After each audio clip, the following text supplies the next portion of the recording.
People are making thousands per month investing in these passive income generating nodes. I'm personally invested in Thor Nodes and Strong Nodes. In this video, I'm going to break down whether it's too late to get involved in the projects, what they both hold for sustainability to make sure that you'll be able to get your return on investments, and the most important thing, which one should you choose?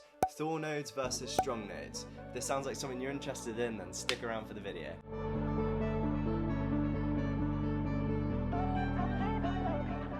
What's going on, guys? My name's Johnny and welcome back to my YouTube channel.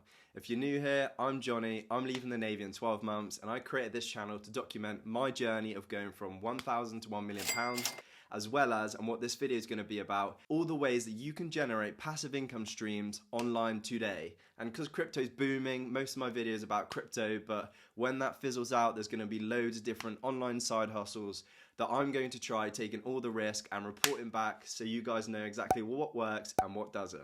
If this sounds like something you're interested in, then make sure to subscribe and turn bell notifications on so you can be updated whenever I post a video.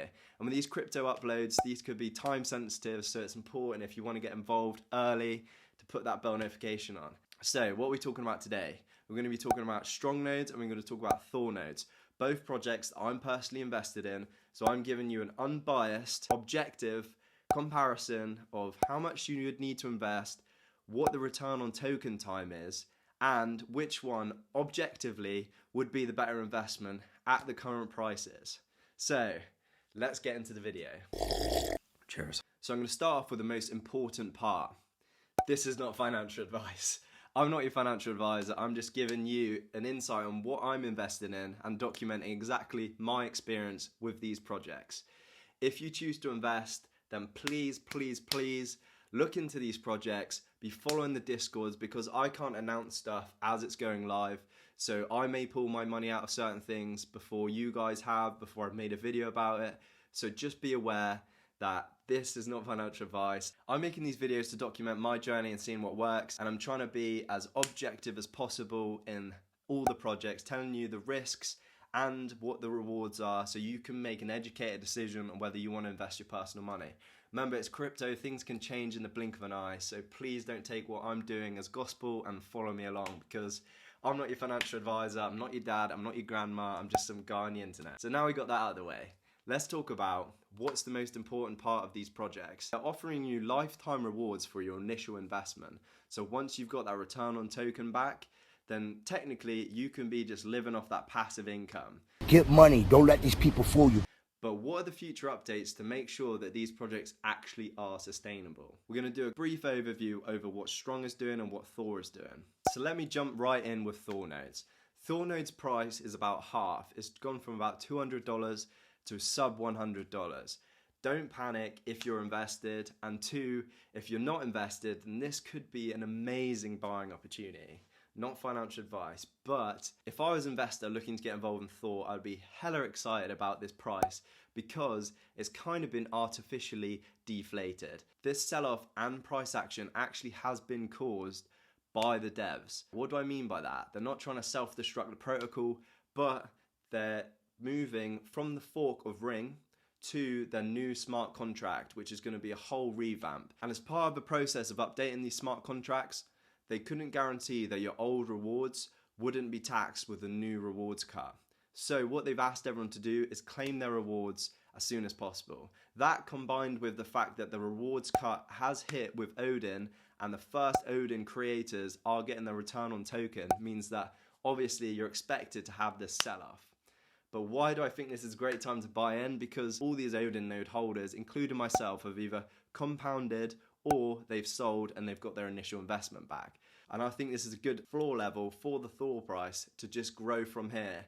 And then with the introduction of the new UIs, the new smart contracts, the potential utilities, the God mode utility to access Sandbox, this virtual world in the metaverse, it's all going to pop off and Thor's going to slowly bring back that momentum. This sell-off, this price reduction has actual reasons behind it.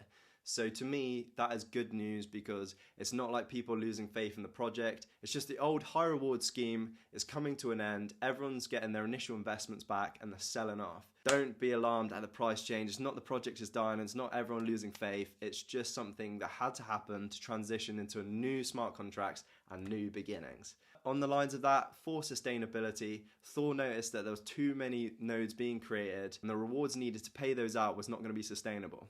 So they've done a huge rewards cut, which everyone who voted, who were Odin or Thor or Freya or Heimdall owners, actually voted for this. So if anyone's complaining about it, then it was democratic vote. Everyone chose for these reward cuts because long-term sustainability. Like I said in my last video, you don't want to be making money for a month, 2 months, and then lose it all. It crashes.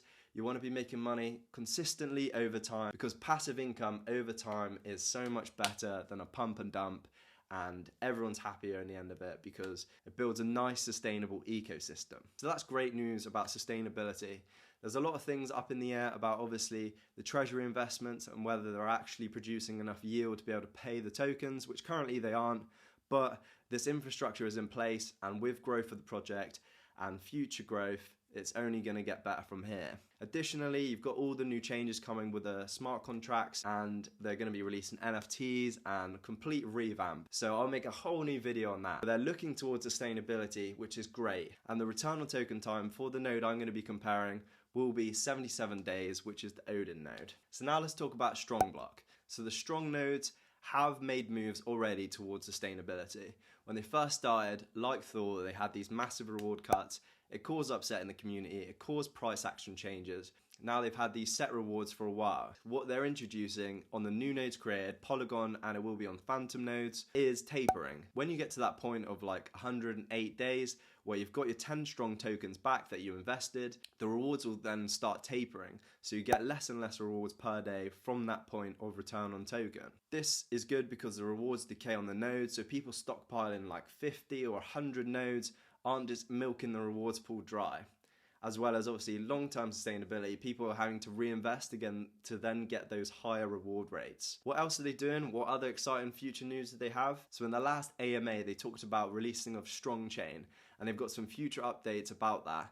This is going to be insane. I'll do a full breakdown in a future video, but what Strong Chain means is that we'll be migrating our nodes onto the Strong Chain, and we'll be running validator nodes that actually get rewarded for securing the blockchain and getting rewards from this one-to-one pegged strong chain token, or they haven't released it yet. And hopefully we'll be rid of the horrible Ethereum gas fees stealing all of our profits anytime we want to claim. They'll offer the strong chains, other protocols, and they've already mentioned that other projects are in contact about deploying on strong chain. So they're going to have their own ecosystem, they have their own control, they have validator nodes that are actually running and they're maintaining the blockchain, and it's not just going to be these RPC endpoints. So for example, your MetaMask to the chain, that's all the RPC endpoint is. It's just like a security interface. They're going to be moving away from that to a validator node that is actually running and confirming transactions on the blockchain.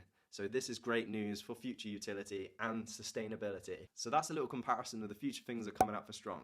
So now let's go into my computer and break down exactly which one objectively, mathematically, would be better to invest in at the current prices. I'm just going to break down exactly what the rewards are for each of the tiers of the Thor nodes, and we're going to compare them to the Strong rewards.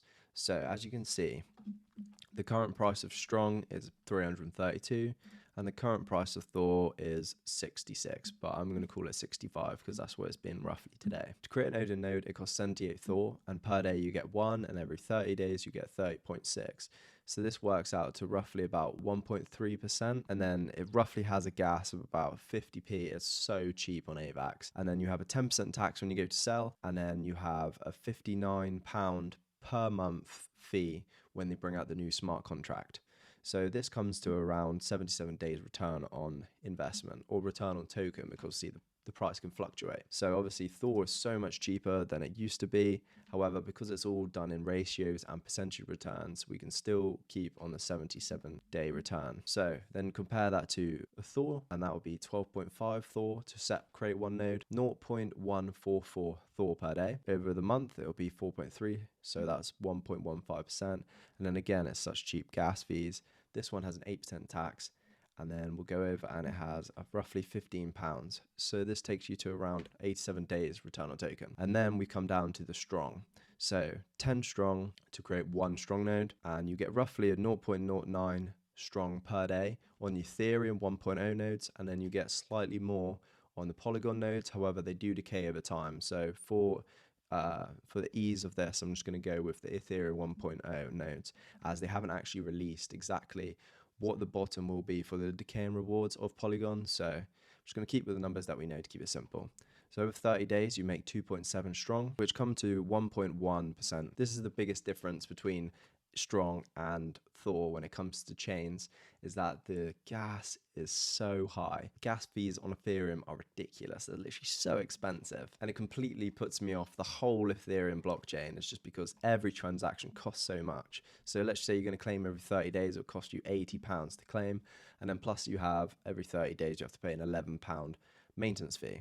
So this comes to around 111. So straight away from the return on tokens, you can see that the Odin and the Thor would look like better investments for your money. So additionally, because Thor offers fractional nodes, so to lower investors, you've also got Freya and Heimdall, which obviously they don't perform as well, but don't require as much money up front to invest. So it's definitely a great thing if you're a smaller investor, the fact that you can get involved with a lot less. Strong is to release some fractional nodes, but there's been no real news about that recently. It's just been hinted that it will be coming in the future, as well as strong chain. So let's put some numbers into this, and let's actually look at how much money it'll be making per day and per month, and then how much the node costs, and see what the differences are between the two. I worked all of this out with Strong at the current price of 342 and Thor at the current price of 65, so it's actually less than what it is now, but we'll just keep it simple as I've already done the maths here. So per day, one strong node is earning you £31, one Thor node is earning you £9, and one Odin node is earning you £66. So then per month, one strong is £923, one Thor is £281, and one Odin is almost £2,000 per month, which is obviously insane. So the expenses is £91 per month with the strong, if you claim once a month, which would be obviously the highest thing really there is the gas fees on Ethereum. And then Thor would be £15.25 as you have the 8% tax, and then Odin would be £59.50. So minusing the expenses from the monthly revenue that they generate, the strong nodes will be generating £832.34.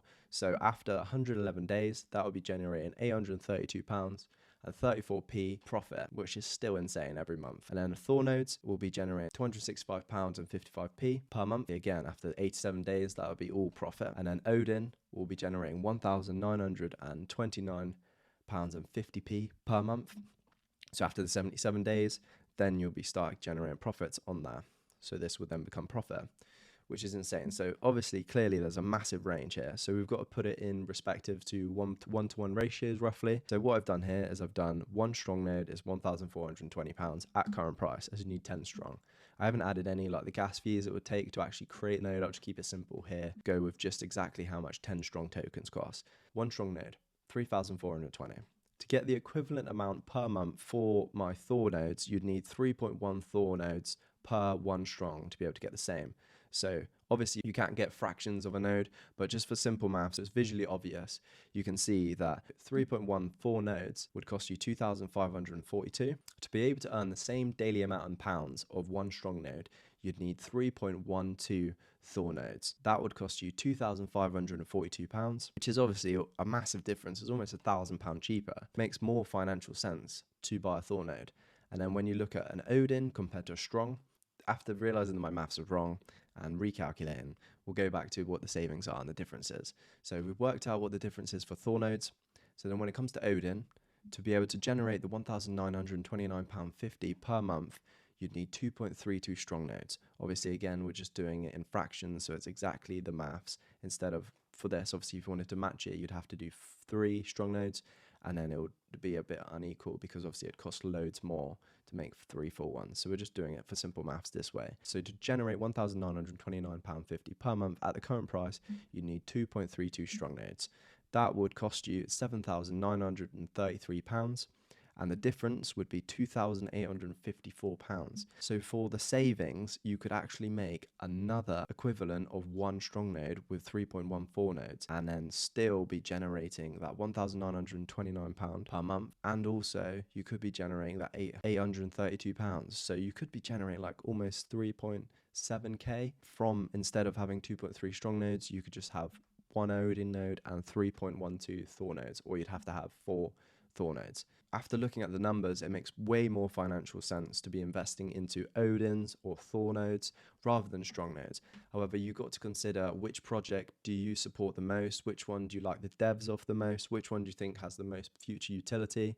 Obviously, Thor nodes has come from a bit of a struggle with the fork of Ring, and it's whether you trust the developers and whether you think whether you see their vision and you see the where the future is going with this protocol, or are you a strong maxi? Do you believe that with the strong chain and the future releases and the fractional nodes and the actual validator nodes that they're providing, whether that will make the massive difference? So I hope that clears it up. That's been strong nodes versus Thor nodes. If you've enjoyed the video, leave it a like. Make sure to subscribe to the channel. Put a lot of time into this video calculating all the numbers, so really appreciate it if you guys could leave it a like. Helps other people see this video if they're struggling between Thor and strong nodes. Let me know in the comments if you're a strong maxi or if you're a Thor guy. I'll see you guys in the next one. Your boys.